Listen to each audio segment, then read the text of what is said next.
The subway car screeched as it slowed into the next Washington, D.C. station. I was 9 months pregnant, my swollen belly straining against my coat, when at last, by the grace of a kind stranger, I had been offered a seat. Relief washed over me as I lowered myself down, one hand clutching the rail, the other resting protectively over the life inside me. But before I could exhale, Adam, my husband, yanked me by the arm. "Don't you dare sit while my mother is standing," he barked, his voice echoing through the packed carriage. I stumbled, the world tilting, humiliation wrapping around me tighter than the winter air. His mother, Linda, eased herself onto the seat I had been pulled from, sighing loudly as if her sacrifice to the world had finally been acknowledged. Every passenger froze, heads turned, eyes burned with judgment. A collective silence filled the train, heavier than the steel around us. And then, it happened. An elderly woman with silver hair and eyes full of fire leaned forward. She didn't raise her voice. She didn't make a scene. She just whispered 3 words, sharp enough to slice through the air and leave Adam shattered in front of everyone. God sees everything. The subway, once a stage for my humiliation, became the moment where his mask cracked, and my journey toward freedom began. I remember the day I met Adam Collins like it was painted in gold. Spring in Georgetown, cherry blossoms raining down like pink snow, and there he was, tall, confident, with that disarming smile that made my knees weak. I was finishing my master's degree in early childhood education, and he was already established in his law firm. On paper, it was perfect. "You're different from other women," he told me on our 3rd date, his fingers intertwining with mine across a candlelit table. "You're real, Amanda. No games, no masks." Oh, the irony. I was the one without masks, while he wore his so perfectly I couldn't see what lurked behind it. We married 11 months later. A small ceremony by the Potomac, my father walking me down the aisle with tears in his eyes. David Collins, my rock, my constant, a widower who raised me with more love than most children get from 2 parents. He whispered to me before giving me away, "Remember who you are, Mandy, no matter what happens." I didn't understand the weight of those words then, but I would. The first 2 years were blissful, or what I thought was bliss. Adam's mother, Linda, lived in Richmond, Virginia, close enough for occasional visits, but far enough to give us space. She seemed pleasant enough, if a bit formal. The temperature in the room always dropped a few degrees when she visited, but I chalked it up to her old-school values. "She's just protective," Adam would say whenever I mentioned the, subtle comments she made about my cooking or our apartment's decor. "She's been alone since Dad died. We're all she has." I nodded, understanding, compassionate. That was me, Amanda Collins, always making room for others' pain, always trying to understand. When we decided to try for a baby, Adam's face lit up in a way I hadn't seen before. We painted a nursery in soft yellows and greens. I would catch him standing in the doorway sometimes, staring at the empty crib with a look of wonder. "We're going to be a real family," he'd whisper, pulling me close. A real family. As if what we had wasn't already real. The pregnancy test turned positive on a rainy Tuesday. 2 pink lines that changed everything. I waited until Adam came home, wrapping the test in a little box with a blue ribbon. "We're pregnant," I said, tears streaming down my face as he opened it. For a split second, so quick I almost missed it, something flickered across his face. Panic? Doubt? But then he was hugging me, spinning me around our tiny kitchen, making plans. "Mom needs to be the first to know," he insisted, already reaching for his phone. Not my father. Not our closest friends. His mother. I should have, seen it then. The pregnancy progressed smoothly until my 5th month. Morning sickness faded, my energy returned, and the little flutters in my belly became definitive kicks. We found out we were having a girl, a daughter. I would whisper stories to her at night, promises of all the things we would do together. Then came the call that changed everything. "Mom's being evicted," Adam announced one evening, his face tense. "Her landlord sold the building. She has nowhere to go." My hand instinctively went to my growing belly. "That's terrible. We should help her find a new place." Adam didn't meet my eyes. "I've been thinking. She could stay with us. Just until after the baby comes, she can help you while I'm at work." The apartment suddenly seemed smaller. Our 2-bedroom in Foggy Bottom wasn't tiny, but it wasn't meant for 3 adults, soon to be 4 with the baby. Where would she sleep? The nursery isn't. We can delay setting up the nursery. The baby won't need her own room right away anyway. His tone had shifted. This wasn't a discussion, it was an announcement. Adam, I don't think… Amanda. His voice cut through mine like ice. She's my mother. She's going to be a… grandmother. What do you expect me to do? Leave her homeless? The guilt trip worked. I conceded, telling myself it was temporary. Just until after the baby. Just until she found her own place. Linda moved in 2 weeks later with 6 suitcases and a lifetime of opinions. Oh, sweetie, she said, eyeing our living room.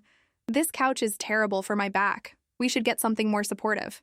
You shouldn't be eating that, she commented at dinner, pointing to my plate of pasta. Carbs make babies too big. Difficult deliveries. The doctor says my diet is fine, I replied softly. The baby's measuring perfectly. Doctors? She waved her hand dismissively. When I had Adam, we didn't need all these tests and special diets. Women just knew what to do. Adam nodded along, soaking in her words like they were gospel. Our bedroom became my only sanctuary, but even that was compromised. Linda would knock at all hours, asking Adam to help with something urgent. A tight jar lid, a strange noise from the heating unit, a spider in the bathroom. He would leap from bed, even at 3 a.m., leaving me alone with my thoughts and my growing daughter. By my 7th month, Linda had rearranged our kitchen cabinets, replaced our shower curtain, and bought new sheets for our bed, all without asking. She monitored my food, my rest, my prenatal vitamins. When I tried to talk to Adam about boundaries, his response chilled me. You're being dramatic. It's the hormones. Mom is just trying to help. Hormones. The universal excuse to dismiss a pregnant woman's feelings. My father noticed the change in me during his visits. You okay, Mandy? He asked quietly while Adam and Linda discussed baby names in the other room. Another decision being made without me. Just tired, I lied, but my eyes said more. You know you can always come home, he said, squeezing my hand.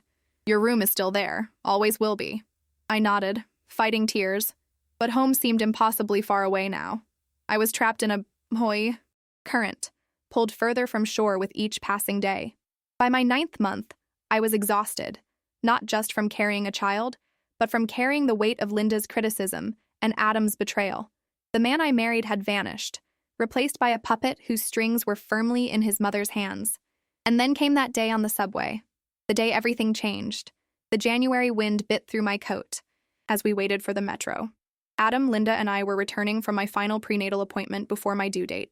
The baby was healthy, head down, ready to meet the world any day now.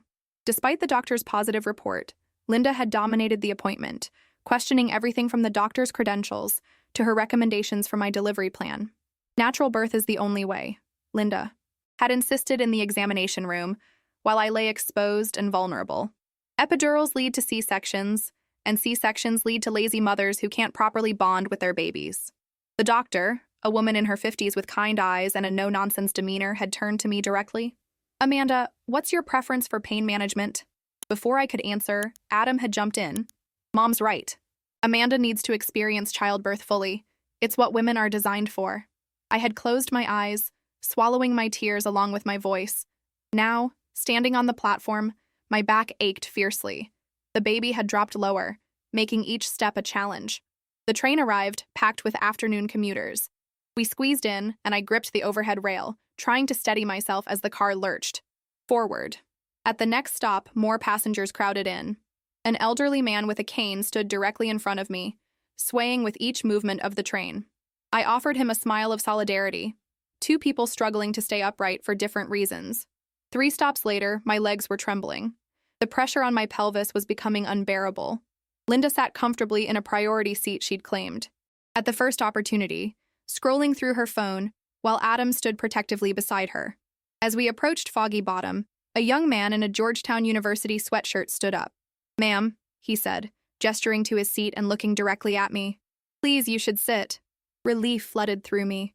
I smiled gratefully, making my way toward the empty seat.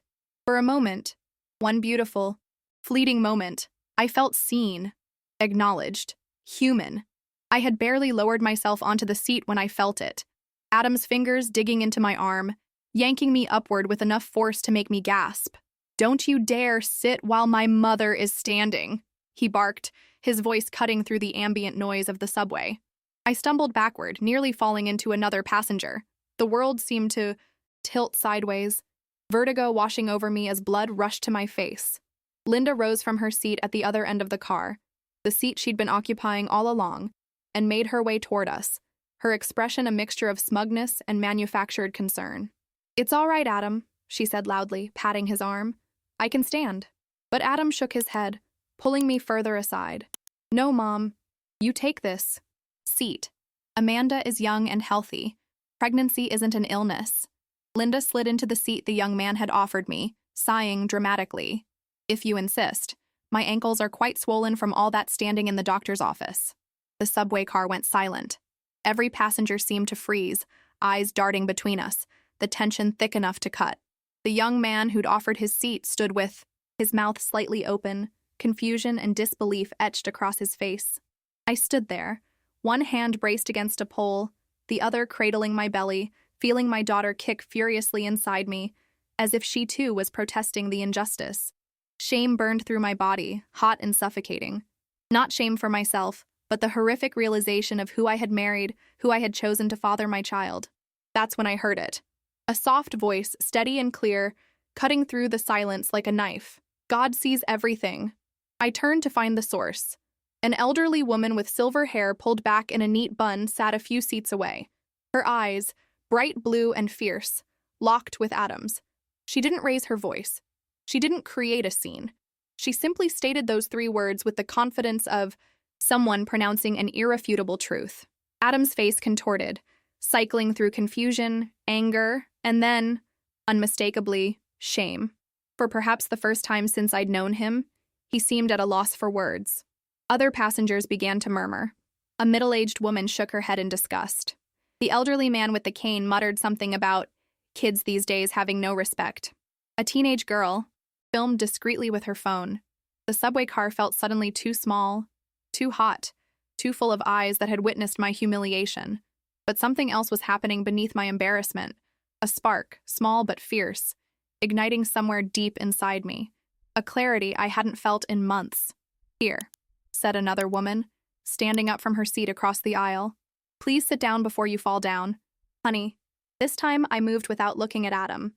I sat down, met the woman's kind eyes, and whispered, "Thank you." Linda clicked her tongue disapprovingly. "Really, Amanda, you're making such a fuss." I carried Adam with barely a complaint. The spark inside me grew hotter. We rode in tense silence for the remaining 2 stops. When the doors opened at our station, Adam tried to take my elbow too. Help me up, but I pulled away, standing on my own. The elderly woman who had spoken those powerful words caught my eye again as we exited. She gave me the slightest nod, a gesture of solidarity, of recognition. In that moment, I felt a shift. Something fundamental had changed. The mask had slipped, and everyone had seen what lay beneath. Not just strangers on a train, but me, especially me. The walk home from the metro station was silent. Linda complained about the cold. Adam checked his phone obsessively, avoiding my eyes. I walked slightly behind them, watching their backs, suddenly seeing them as strangers. When we reached our apartment building, Adam held the door open. "Amanda, Don't," I said, my voice calm but firm. "Not now." That night, as Adam slept beside me and Linda watched TV in what should have been our nursery, I stared at the ceiling and placed both hands on my belly. "I promise you," I whispered to my daughter, "I promise you'll never feel what I felt today. Never." I didn't know yet how I would keep that promise. I just knew I would, at any cost. The next morning, I awoke to the sound of Linda and Adam whispering in the kitchen. The subway incident hung in the air like a toxic cloud, but neither of them acknowledged it. Instead, they carried on as if nothing had happened, their voices hushed but animated as they discussed the baby's arrival. "I'll be in the delivery room, of course," Linda was saying. "Someone needs to advocate for Amanda when she's in pain. She might agree to interventions she doesn't really want." "Of course, Mom," Adam replied. "I've already mentioned it to Dr. Winters. She knows you'll be making decisions if needed." My blood ran cold. Making decisions? About my body? About my child's birth? I placed a protective hand over my belly, feeling my daughter kick against my palm as if responding to my anger. I shuffled into the kitchen, deliberately making noise so they'd know I was coming. Their conversation stopped abruptly. "Good morning, sleepyhead," Linda chirped, her voice falsely bright. "Almost 9 o'clock. The baby won't wait for you to sleep in once she's here. I ignored her, heading straight for the coffee pot, only to find it empty. Oh, we finished the coffee, Adam said. Mom likes it strong, so we used the last of it. We can buy more later. It wasn't about the coffee. It was about the constant, deliberate erasure of my needs, my preferences, my very existence in my own home. I stood there, staring at the empty pot, something breaking loose inside me. I need to talk to you, I said to Adam, my voice steadier than I expected. Alone. Linda huffed. Anything you need to say to Adam, you can say in front of me. We're family. No. The word came out sharp, surprising all three of us. Adam. Now. Bedroom. Adam followed me reluctantly, throwing an apologetic glance at his mother. Once inside, I closed the door and faced him. I will not have your mother in the delivery room, I said, each word precise and clear. Adam's face hardened. Mom has experience. She's had a child. She knows— No, I interrupted again. I am giving birth. My body. My choice. Amanda, you're being ridiculous. This is her grandchild. And this is my child. My medical procedure. My private experience. Adam ran a hand through his hair, exasperated. What about yesterday has you so worked up? Mom explained that her ankles were swollen. You know she has circulation issues. I stared at him, truly seeing him for perhaps the first time. Do you even hear yourself? You humiliated me. You physically pulled your pregnant wife out of a seat she needed. I was respecting my mother. By disrespecting your wife, the mother of your child? His jaw clenched. You're overreacting. It's the hormones, the pregnancy. You're not thinking clearly. The familiar dismissal, the gaslighting I'd endured for months. But this time it didn't work. The clarity I'd felt on the subway remained, crystallizing into something stronger. I'm thinking more clearly than I have in months, I replied. And I've made my decision. Your mother will not be in the delivery room. Only you, if you can prove to me in the next 2 weeks that you are capable of being my partner, not just her son. Adam's face flushed with anger. You don't get to make these decisions alone. Watch me. As I moved to open the door, Adam grabbed my wrist, not hard enough to hurt, but firmly enough to stop me. Amanda, this conversation isn't over. I looked pointedly at his hand until he released me. Yes, it is. When I opened the door, Linda was standing right outside, not even pretending she hadn't been listening. Her face was a mask of indignation. After everything I've done for you, she hissed, taking time away from my life to help you prepare for this baby. This is how you repay kindness? I walked past her to the kitchen, my heart pounding but my resolve strengthening with each step. For the first time, I called my father in front of them. Dad, can you come over today? I need to talk to you about something important. Linda and Adam exchanged nervous glances. They'd always been careful around my, father, putting on their best behavior, showing him the perfect family tableau they wanted him to see. Of course, Mandy, my father replied, concern evident in his voice. Is everything okay? The baby? The baby's fine. I just need you here. I glanced at Adam and Linda. There are some things we need to discuss as a family. My family. After hanging up, I went to shower, locking the bathroom. Door behind me, something I'd rarely done before. Under the hot water, I allowed myself to cry, releasing months of pent-up frustration and pain. But these weren't tears of weakness. They were tears of clarity, of decision. By the time my father arrived that afternoon, Linda had made herself scarce, suddenly remembering an important errand. Adam sat stiffly in the living room, alternating between checking his phone and throwing anxious glances my way. David Collins was not a large man, but he filled the room with his quiet strength. At 62, his hair had gone completely silver, but his eyes, the same green as mine, remained sharp and perceptive. He hugged me tightly, his hand gently patting my belly in greeting to his granddaughter. What's going on, Mandy? He asked, looking between Adam and me. I told him everything. The months of subtle undermining, Linda's takeover of our home, and finally the subway incident. Adam tried to interrupt several times, but my father raised his hand. Let her finish, son. When I was done, my father was silent for a long moment. Then he turned to Adam. Is this true? You pulled your wife, my daughter, out of a seat on the subway? While she's carrying your child? Adam shifted uncomfortably. Sir, it wasn't like that. Mom's ankles were— Did you or did you not physically remove your pregnant wife from a seat she needed? My father's voice remained calm, but there was steel beneath the surface. Adam looked down. Yes, but There is no but here, Adam. My father turned to me. Mandy, pack what you need for tonight. You're coming home with me. Dad, I don't want to leave my home, I protested, though part of me wanted nothing more than to escape. Just for tonight. To clear your head. Make some decisions without influence. He glanced meaningfully at the door, where Linda could return any minute. Adam stood up, panic flashing across his face. You can't take her. The baby could come any day now. She needs to be here. With her husband. My father looked at him sadly. What she needs is respect, son. When you figure out how to provide that, you can come talk to her. At my house, where she'll be safe and valued. Adam's face turned red. This is between Amanda and me. With all due respect, you don't get to interfere in our marriage. With all due respect, my father replied evenly. When someone mistreats my daughter, I do indeed interfere. It's called being a parent who prioritizes their child's well-being. The pointed comparison to Adam's relationship with his own mother hung unspoken in the air. I went to our bedroom and packed a small bag, just enough for a night or two. As I moved around the room, I noticed how little of it felt like mine anymore. Linda had replaced our bedspread with one she preferred. The photographs on the wall, once showing Adam and me in happier times, had been joined by several of Linda and Adam throughout his childhood. Even my space had been colonized, inch by inch. When I emerged with my bag, Adam blocked the door. Amanda, don't do this. Think about our family. I placed my free hand on my belly.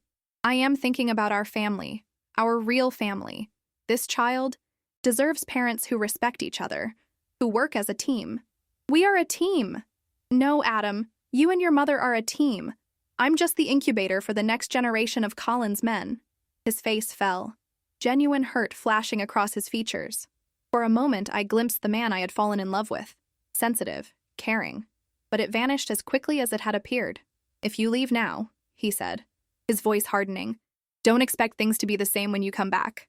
My father stepped forward. That's what she's counting on, Adam. I spent 3 peaceful days at my childhood home in Alexandria, sleeping in my old bedroom with its faded blue walls and bookshelves still lined with my favorite novels. My father moved around me with quiet efficiency, bringing tea without being asked, giving me space when I needed it, and sitting with me in comfortable silence when loneliness crept in. Adam called repeatedly the first day, his messages evolving from angry demands to return home to tearful apologies. I listened but made no promises. Linda called too, her voicemails acidic with passive-aggressive concern. Adam is beside himself, Amanda. Is this really what you want? To stress? Your husband while you're about to give birth? What kind of mother starts her journey this way? I deleted her messages without responding. On the 3rd evening, as my father and I sat on his back porch watching the sunset, I felt the first twinge, a tightening across my lower back that wrapped around my abdomen. I breathed through it, saying nothing. False alarms were common this late in pregnancy. But 20 minutes later, another came. Stronger. Dad, I said carefully.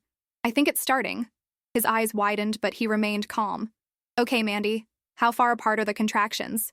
About 20 minutes. It's early still. He nodded, already standing. I'll get your hospital bag. Should I call Adam? The question hung between us. Despite everything, Adam was my husband, my baby's father. He deserved to know. Yes, I said finally. Call him.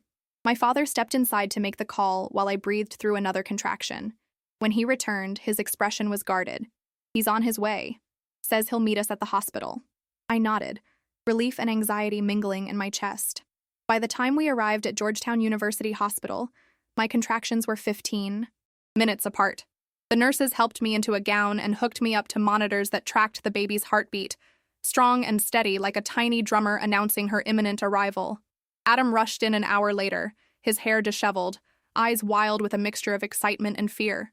Amanda, he breathed, crossing to my bedside. I was so worried. Are you okay? The baby? We're both fine, I replied, trying to keep my voice neutral. It's early stages still. He grabbed my hand, squeezing it tightly. I'm so sorry about everything. I've been an idiot. Let me make it up to you. Let me be here for you, for our daughter. The sincerity in his eyes almost broke my resolve. Almost. Where's your mother? I asked. Adam's gaze flickered away momentarily. She's in the waiting room. Of course she was. I closed my eyes briefly, another contraction building. Adam held my hand through it, coaching me to breathe just as we'd practiced in our birthing classes. When it passed, I looked directly at him. I meant what I said, Adam. She's not coming into the delivery room. His face fell slightly, but he nodded. I know, I told her. It's just us. You, me, and our little girl. For the, next 4 hours, Adam was the husband I remembered. Attentive, loving, focused entirely on me. He wiped my brow with cool cloths, massaged my lower back, and whispered encouragements as the contractions intensified. My father waited outside, giving us space to reconnect during this intimate moment. But as labor progressed and the pain grew more intense, something changed. Adam's phone buzzed. Constantly. Though he tried to hide it, I caught glimpses of Linda's name on the screen. His attention began to fragment, his eyes darting to the door with increasing frequency. You should go check on her, I said during a brief respite between contractions. No, I'm staying with you, he insisted, though I could see the relief in his eyes at my suggestion. Just for a minute. I'm okay, right? Now, he hesitated, then nodded. I'll be right back. 2 minutes, tops. But 2 minutes stretched to 10, then 15. A particularly fierce contraction hit, and I found myself alone, gripping the bedrail as pain tore through my body. When Adam finally returned, his face was tense. Mom's not feeling well. She says she's dizzy, maybe having heart palpitations. She wants me to take her to the ER, downstairs. I stared at him in disbelief. Adam, I'm in active labor. I know. But what if it's serious? She's all alone, Amanda. And what am I? The question came out sharper than I intended, cut short by another contraction that left me gasping. Adam looked torn, genuinely distressed. In that moment, I saw the impossible position he'd placed himself in, caught between the two women in his life, unable to prioritize either without betraying the other. Except this wasn't a fair comparison. One was his mother, fully capable of seeking medical attention on her own or calling for assistance. The other was his wife, currently bringing his child into the world. Go, I said finally. The word pushed through gritted teeth. What? Go to her. Make your choice, Adam. Make it clear. He stood frozen, conflict written across his face. I'll send a nurse in. I'll be back as soon as I can. I promise. And then he was gone. The next contraction hit like a freight train. I screamed, the sound echoing off the sterile walls of the delivery room. A nurse rushed in, alarmed. Where's your husband? She asked, checking the monitors. With his mother. I managed between labored breaths. She's not feeling well. The nurse's expression said everything her professional demeanor wouldn't allow her to verbalize. She pressed the call button, summoning additional staff. You're at 8 centimeters, she announced after checking me. Not much longer now. Is there someone else we can call? You mentioned your father's in the waiting room? I nodded, tears streaming down my face. From pain, from abandonment, from the crystal clear realization that I was truly on my own in this most vulnerable moment of my life. My father entered minutes later, his face ashen with worry. Mandy? Where's Adam? He chose, I whispered, another contraction building. He made his choice. Understanding dawned in my father's eyes.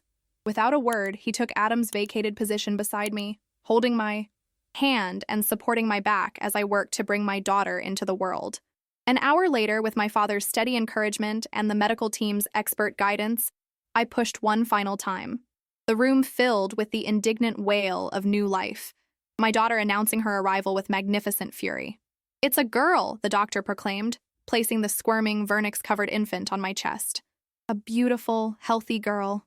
I gazed down at her, red-faced, outraged at her sudden expulsion from the only home she'd known, yet perfect in every way. Her tiny fists were clenched as if ready to fight whatever this bright, cold world might throw at her. Hello, Lena, I whispered, the name I'd chosen weeks ago finally finding its rightful owner. Welcome to the world, my brave girl. My father leaned over, tears streaming unashamedly down his weathered cheeks. She's magnificent, Mandy, just like her mother. As the medical team bustled around us, completing their post-delivery tasks, I held my daughter close, making her a silent promise. The same promise I'd made that night after the subway, but now with the fierce certainty of a mother who had just proven her own strength. Adam missed. It all. The first cry, the first touch, the first feed. By the time he returned, nearly 2 hours later, I was cleaned up, Lena was swaddled, and a fundamental shift had occurred in my universe. Amanda, I'm so sorry. He rushed in, his face pale. Mom thought she was having a heart attack. It turned out to be anxiety, but he stopped short when he saw Lena in my arms, his expression crumbling. She's here. I missed it. I missed her birth. Yes, I said simply. You did. The hospital room was quiet, save for Lena's occasional soft gurgles. My father had stepped out to call family and friends, leaving Adam and me alone with our newborn daughter. Adam stood awkwardly at the foot of the bed, his eyes fixed on Lena's tiny face peeking out from her blanket. Can I hold her? He asked, his voice barely above a whisper. I hesitated, then nodded, carefully transferring our daughter into his arms. He cradled her with surprising tenderness, tears welling in his eyes. She's perfect, he murmured. She looks like you. I watched them silently, emotions warring inside me. There was undeniable beauty in seeing Adam hold his daughter for the first time, but it was shadowed by the reality of his absence when she entered the world. I'm sorry, he said again, looking up at me. I should have been here. I know that. Mom was… Stop, I interrupted, my voice quiet but firm. I don't want to hear about your mother right now. Adam swallowed hard, nodding. You're right. This is about us. You, me, and Lena. No, Adam, I said, the clarity I'd been building toward these past days, crystallizing into perfect certainty. This is about me and Lena. You made your choice when you walked out of this room. That's not fair, he protested, though his voice lacked conviction. It was an emergency. You thought your mother's anxiety attack was more important than the birth of your child, I finished for him. More important than supporting your wife through the most physically challenging and vulnerable experience of her life. Adam carefully returned Lena to my arms, his movements tentative as if he feared I might deny him even this moment. What are you saying, Amanda? I looked down at our daughter, drawing strength from her perfect innocence, her complete dependence on me to make the right choices for both of us. I'm saying that I can't do this anymore. I can't be married to someone who doesn't put his family first. His real family.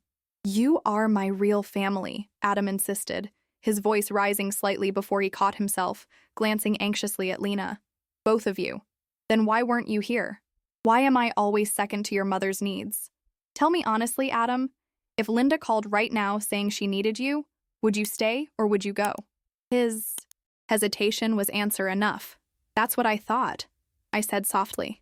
Adam ran a hand through his hair, frustration evident in every tense line of his body. What do you want from me, Amanda? She's my mother. I can't just abandon her. And I'm your wife. Lena is your daughter. We shouldn't have to compete for your loyalty. You're not competing, he protested weakly. Then why does it feel like we're constantly losing? The door opened, and a nurse entered to check my vitals and Lena's. We fell into strained silence, the weight of unspoken words pressing down on us.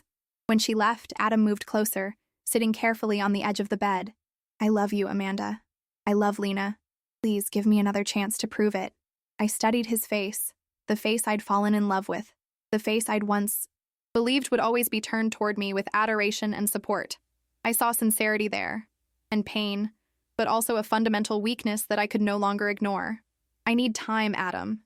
Time to think, to recover, to decide what's best for Lena and me. What does that mean? It means I'm going to stay with my father for a while after we're discharged.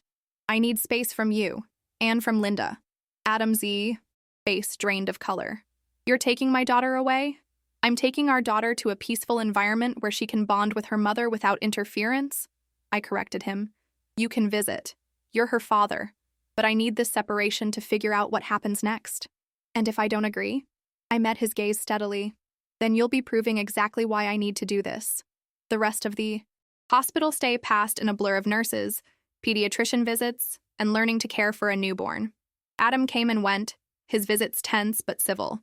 Linda tried to visit once, but I asked the nurses to enforce my visitor restrictions. They did so with surprising ferocity, one older nurse giving me a knowing wink that suggested she'd seen this dynamic play out before. My father was my rock, bringing clean clothes, running errands, and simply sitting with me in companionable silence while I nursed Lena. During one of these quiet moments, he spoke up.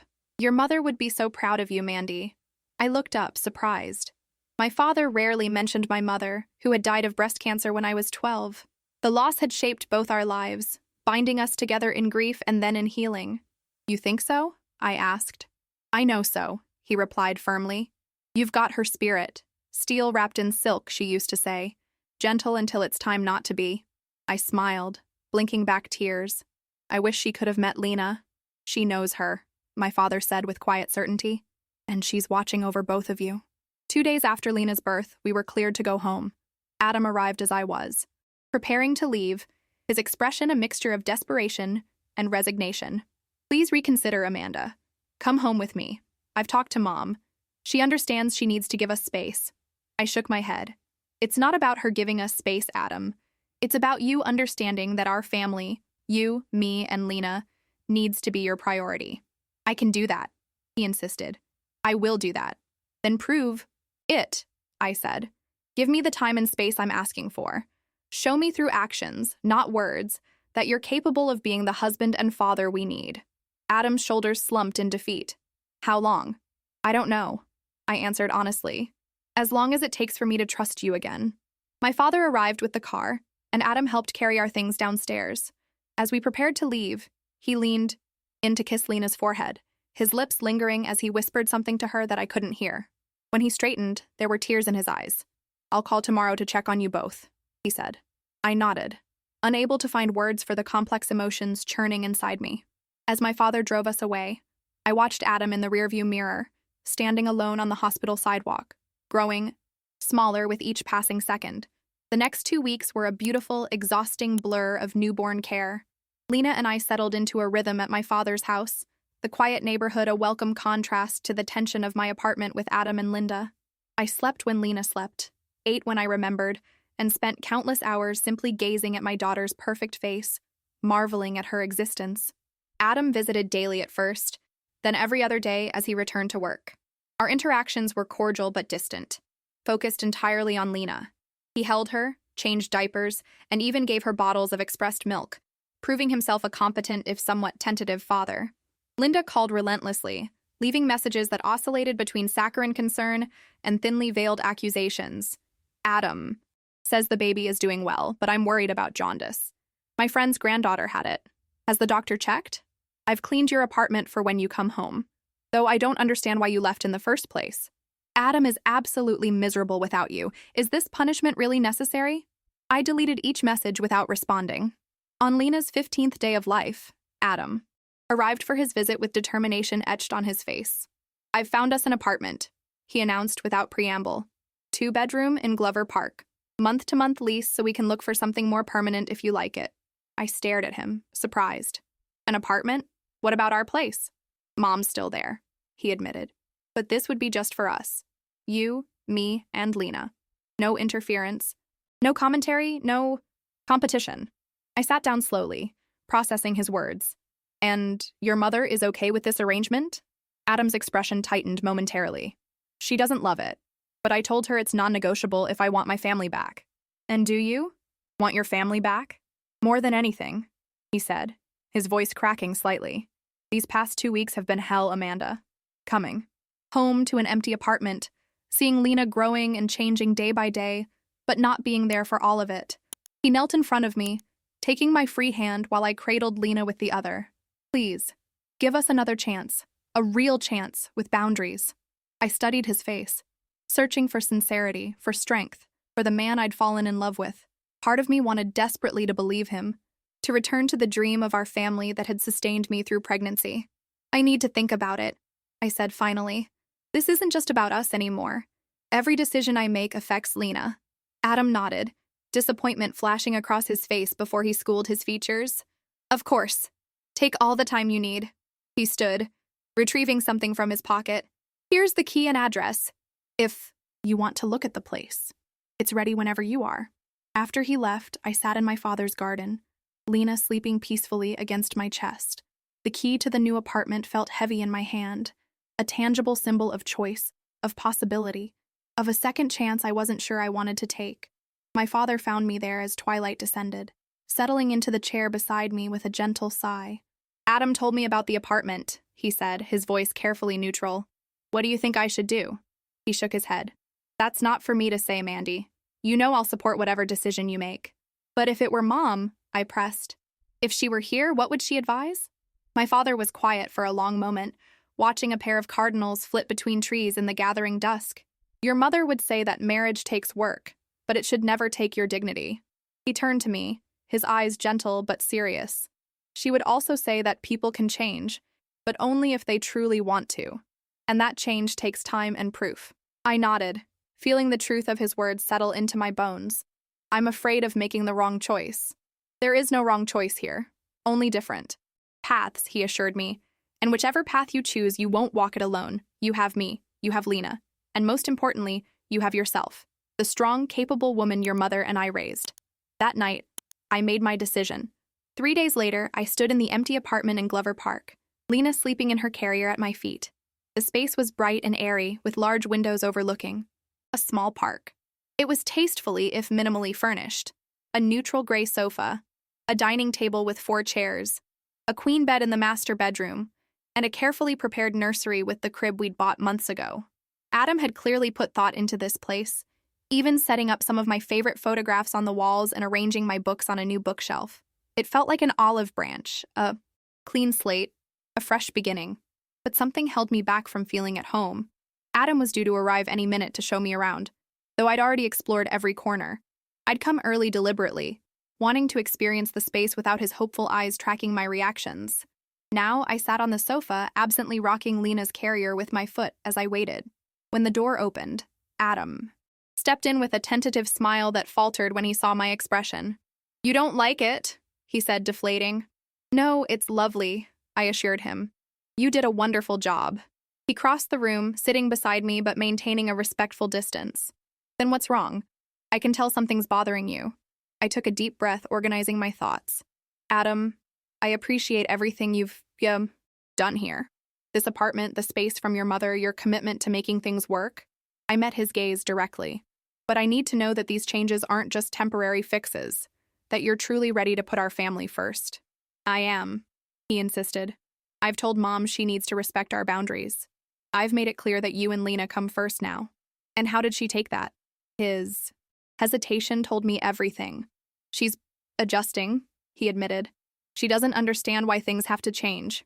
I nodded, unsurprised. "And when she calls in the middle of the night with another emergency? When she criticizes my parenting? When she demands your time and attention? What happens then, Adam?" "I'll handle it," he promised. "I've learned my lesson." "Have you?" I pressed. "Because from where I'm sitting, it looks like you're trying to please everyone, your mother and me, instead of making the hard choice about where your loyalties truly lie." Adam ran a hand through his hair, frustration evident. "What do you want from me, Amanda? I'm trying. I've found us this place. I'm here every day. What more can I do to prove myself to you?" The question hung between us, genuine and raw. What did I want? What would be enough to rebuild the trust that had been shattered? "I want you to understand what happened," I said finally. "Not just apologize for it, but truly understand how your actions affected me, how they continue to affect me." Adam nodded slowly. "I'm listening."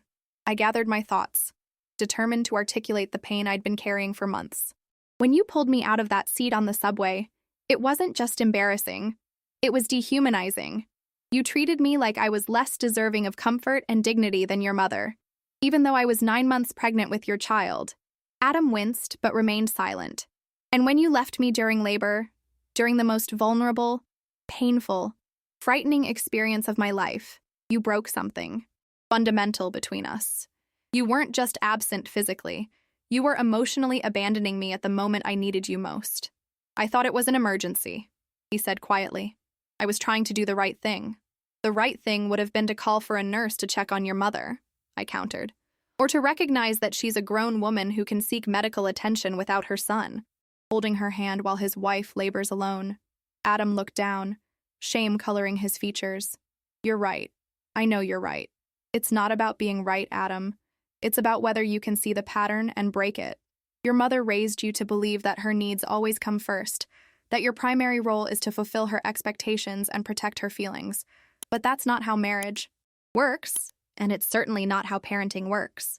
Lena stirred in her carrier, making small mewling sounds that signaled she'd be fully awake and hungry soon. I leaned down to stroke her cheek, soothing her back to sleep temporarily. "I love you, Adam," I continued, the admission surprising even me. "I wouldn't be here if I didn't. But love isn't enough to build a life on if there's no trust, no partnership, no shared priorities." "What are you saying?" His voice was thick with emotion. I'm saying I need more time, I replied. This apartment is a good start, but it's not a solution. I need to see consistent change, not just grand gestures. Adam nodded slowly, visibly processing my words. So you're not moving in?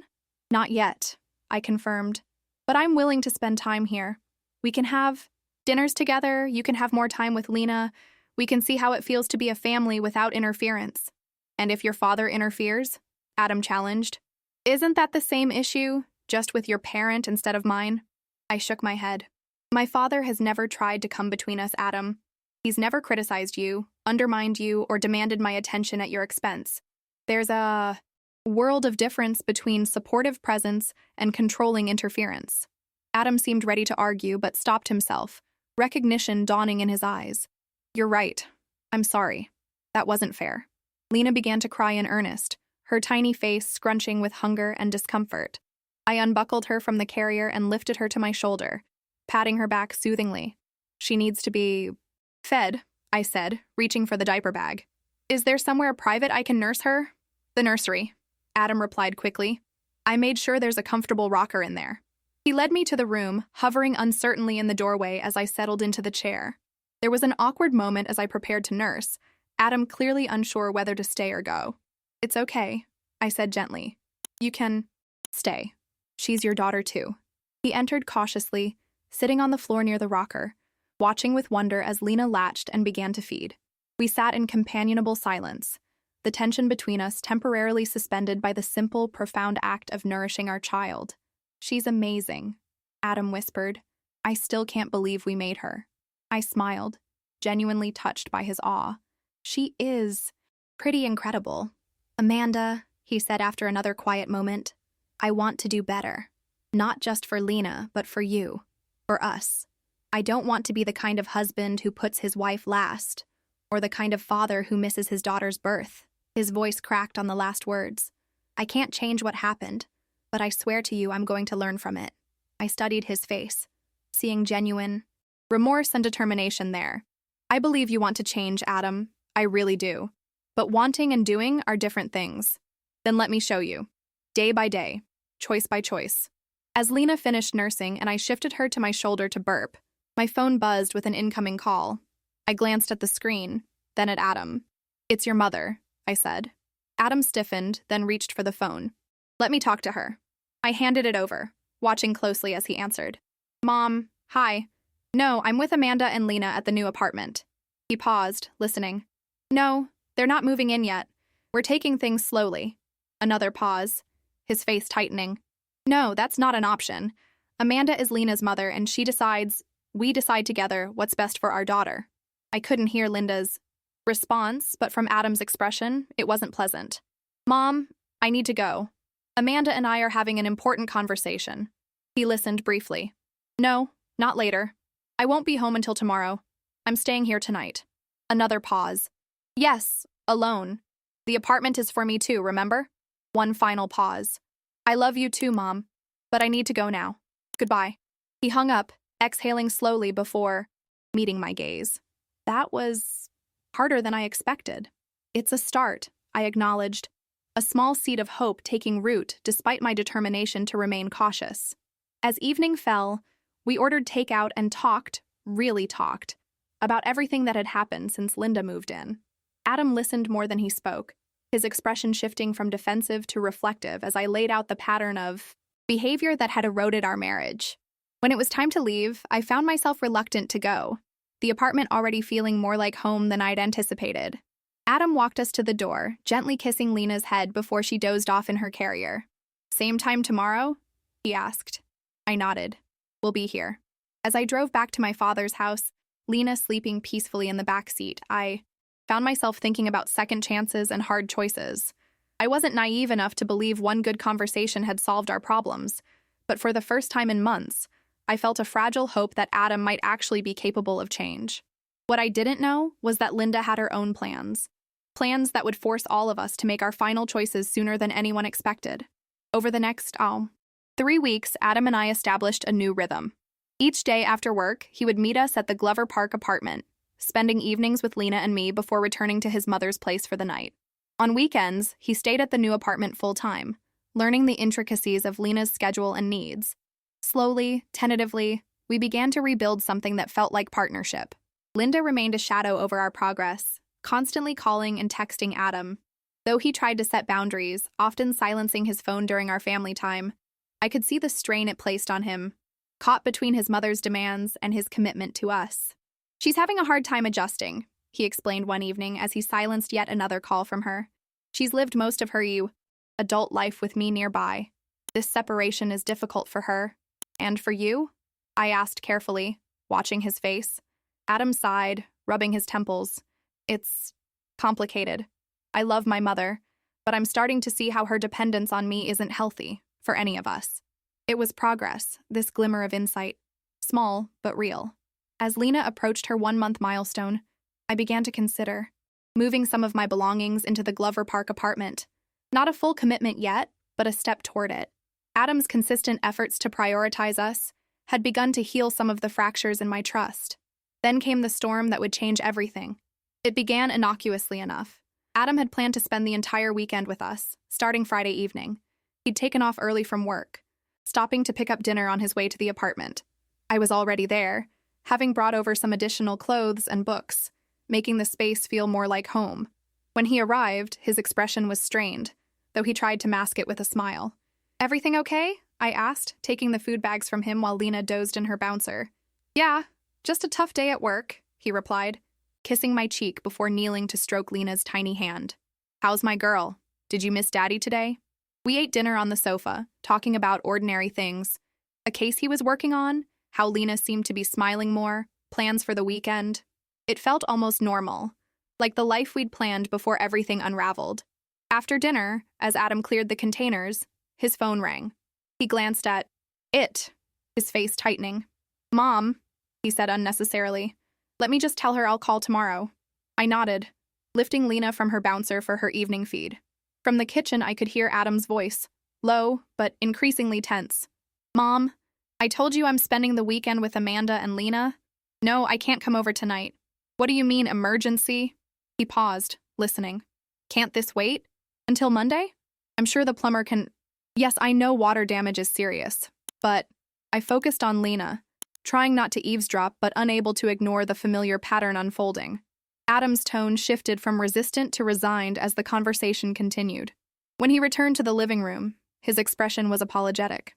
"Let me guess," I said before he could speak. "Your mother needs you." Adam sighed heavily. "There's a leak in her bathroom. She says water is coming through the ceiling of the apartment below. I just need to go shut off the water and make sure it's not serious. I'll be back in an hour, 2 tops." I looked down at Lena, not trusting myself to respond immediately. When I finally met Adam's gaze, I kept my voice calm and measured. "Do what you need to do." He seemed surprised by my lack of resistance. "You're sure? You're not upset?" "Your actions speak for themselves, Adam. They always have." He frowned, confusion replacing relief. "What does that mean?" "I'm just going to help with a plumbing emergency. It's not like when you left me in labor, I finished for him." "No, it's not. But it's part of the same pattern. Your mother calls, you go, no matter what we're doing, no matter what plans we've made." "That's not fair," he protested. "This is an actual emergency." "Is it?" I challenged. "Or is it another convenient crisis designed to pull you away from us, to remind you where your primary loyalty should lie?" Adam ran a hand through his hair, frustration evident. "You're being paranoid. Not everything is a manipulation." "You're right," I conceded. "But after months of Linda's emergencies, I've learned to be skeptical. Call the building manager. Call a plumber. There are options that don't involve you leaving your family on one of the 2 nights a week you're supposed to be fully present." His jaw tightened. "I'm trying to do the right thing here." "For whom?" The question hung between us, heavy with implication. Adam checked his watch, then his phone, which had buzzed with another text. "I need to go," he said finally. "I'll be back as soon as I can." I nodded, returning my attention to Lena. "We'll be here." After he left, I sat in the quiet apartment, Lena sleeping peacefully against my chest. My disappointment wasn't a sharp pain, but a dull, familiar ache, the recognition that some patterns might be too deeply ingrained to break. 2 hours passed with no word from Adam. Then 3. I texted asking if everything was all right. No response. I called, straight to voicemail. By midnight, with Lena fed, changed, and settled in her crib, I made a decision. I packed our overnight bag, wrote a note for Adam, and called my father to come get us. "Is everything okay, Mandy?" he asked when I called, concern evident in his voice. "Yes and no," I replied, too tired for pretense. "Adam had to go help his mother with a plumbing emergency. That was 5 hours ago. I don't want to stay here alone." My father didn't ask questions or offer judgment. He simply said, "I'll be there in 20 minutes. When I heard a key in the lock around 1 a.m., I tensed, expecting Adam. Instead, the door opened to reveal my father, his expression gentle but worried. "Ready to go?" he asked softly, eyeing the packed bag by the door. I nodded, retrieving Lena from her crib and transferring her to her carrier without waking her. As we prepared to leave, my father noticed the note I'd left on the kitchen counter. "Are you sure about this?" he asked. "I'm sure," I replied, surprising myself with the steadiness in my voice. The note was simple. "Adam, we've gone back to Dad's. I need to make a final decision about our future, and tonight has made things clearer for me. Call me when you're ready to talk, really talk, about what happens next. Amanda." We drove through the quiet streets of D.C., Lena sleeping soundly in her car seat, unaware of the emotional currents swirling around her tiny life. I stared out the window, watching the city lights blur through unshed tears. "Do you want to talk about it?" my father asked gently. "Not yet," I replied. "I'm still processing." He nodded, respecting my silence.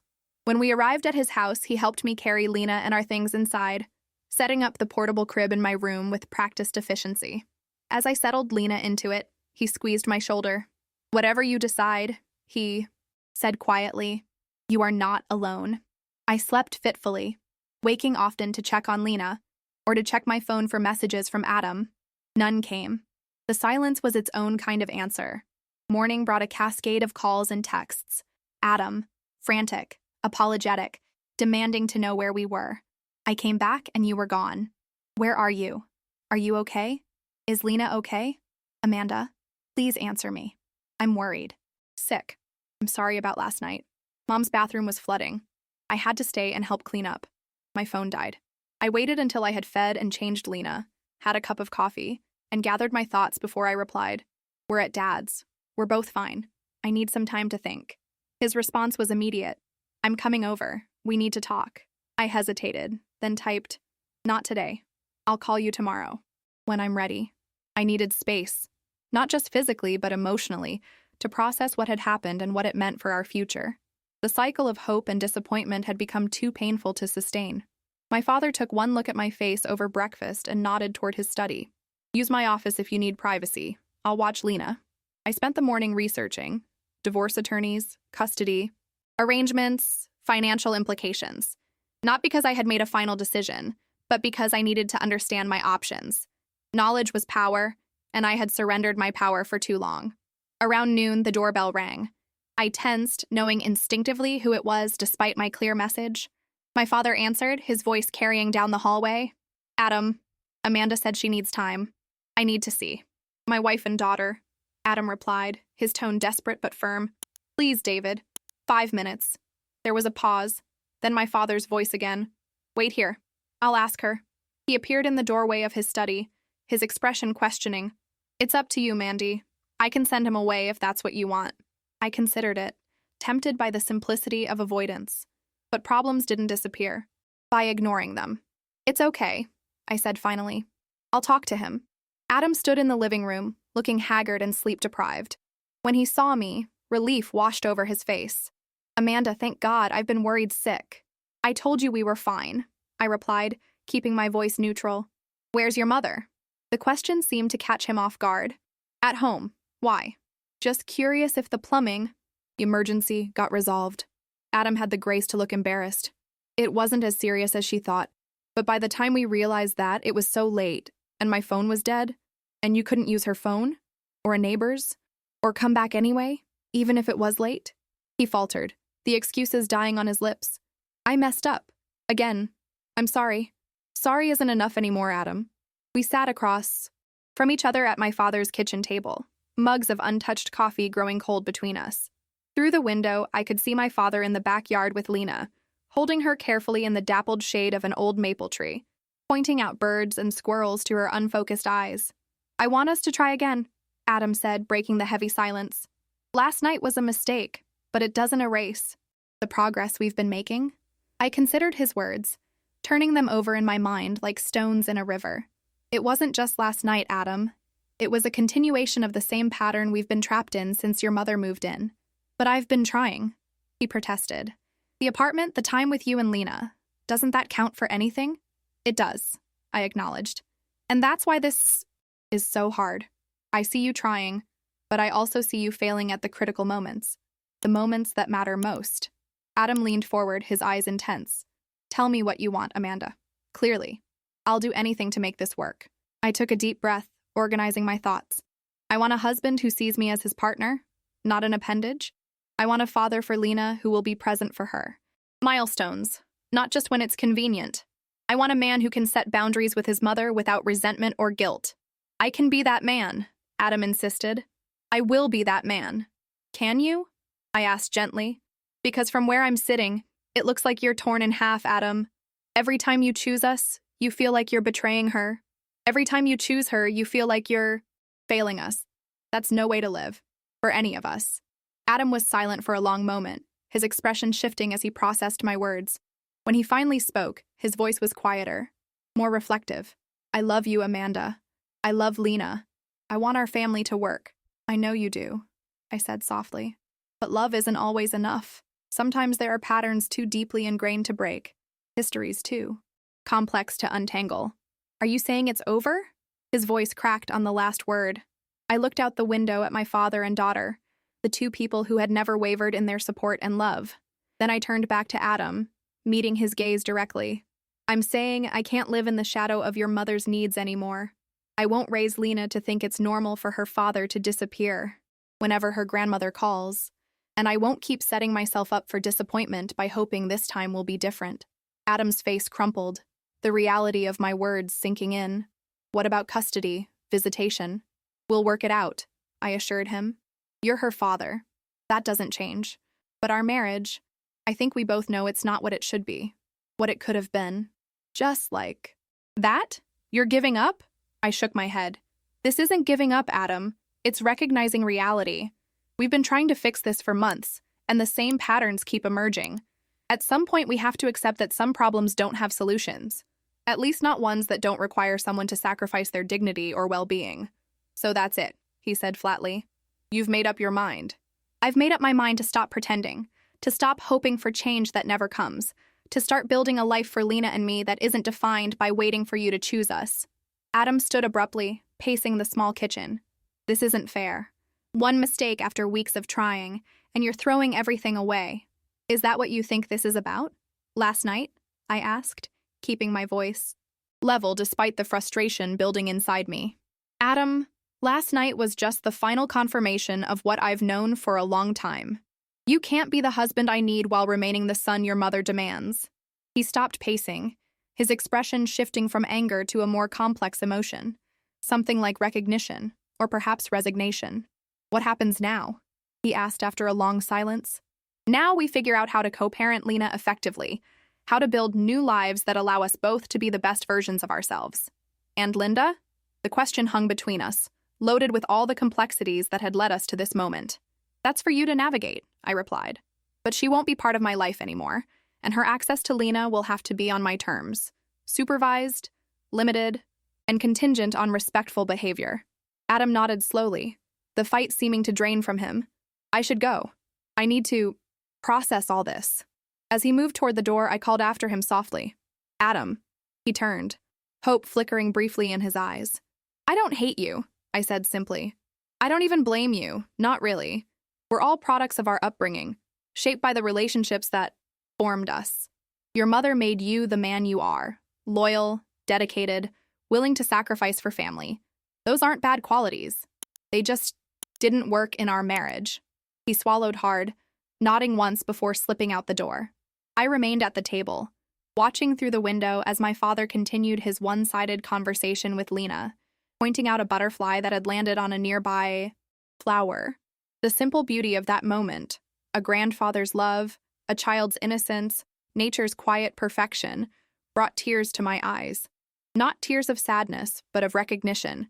This was what peace looked like.